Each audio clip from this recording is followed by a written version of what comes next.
చేయాల్సింది. కాబట్టి ఇవాళ అక్కడ చెన్నైలో వచ్చింది, ఇంపాక్ట్ వచ్చింది, ఆంధ్రప్రదేశ్లో వస్తుంది, దేశమంతా వస్తుంది. కాబట్టి ఇమ్మీడియట్లీ ఆ పిటిషన్ కనుక వేస్తే దాని మీద మనకు స్టే వచ్చే అవకాశం ఉంది. ఆ వాళ్ళ సింగిల్ బెంచ్ జడ్జిమెంట్ మీద స్టే వస్తే దేశంలో ఎక్కడ ఇంప్రూవ్మెంట్ కాదు. సో కాబట్టి ఇప్పుడు ఇమ్మీడియట్లీ చేయాల్సిన పని అది. రెండవది, పార్లమెంట్లో రాజ్యాంగం 1950 ఆర్డర్, రాజ్యాంగ వ్యతిరేకమైన ఆర్డర్ని తీసేయమని చెప్పి పార్లమెంట్ నుండి తొలగించాలని చెప్పేసి ఉద్యమం దేశవ్యాప్తంగా చేయాల్సిన అవసరం ఉంది. దేశవ్యాప్తంగా ముఖ్యంగా దక్షిణ భారతదేశంలో చేయాల్సిన అవసరం ఉంది. ఆ దిశగా అన్ని సంఘాలను ఏకైద్దాం.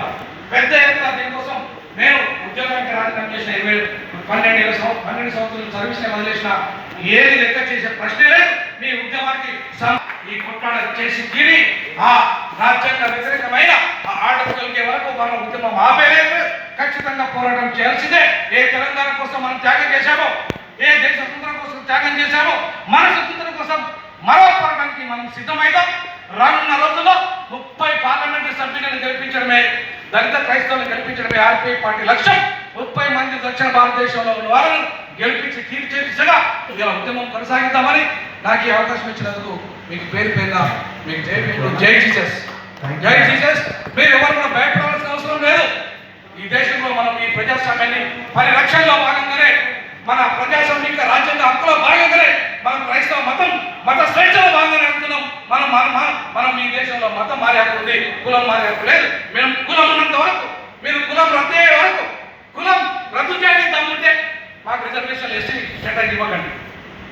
మీరు దమ్ముంటే రిజర్వేషన్ కులాన్ని రద్దు చేయండి, మేము ఎస్సీ స్టేటస్ అడగం.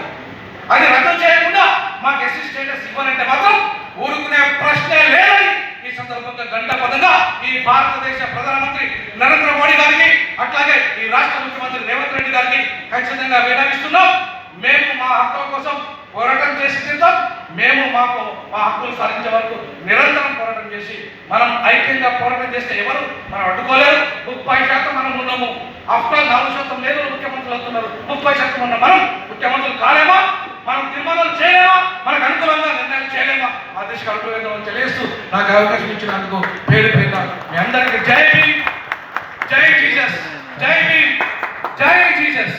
థ్యాంక్ యూ అన్న, థ్యాంక్ యూ వెరీ మచ్.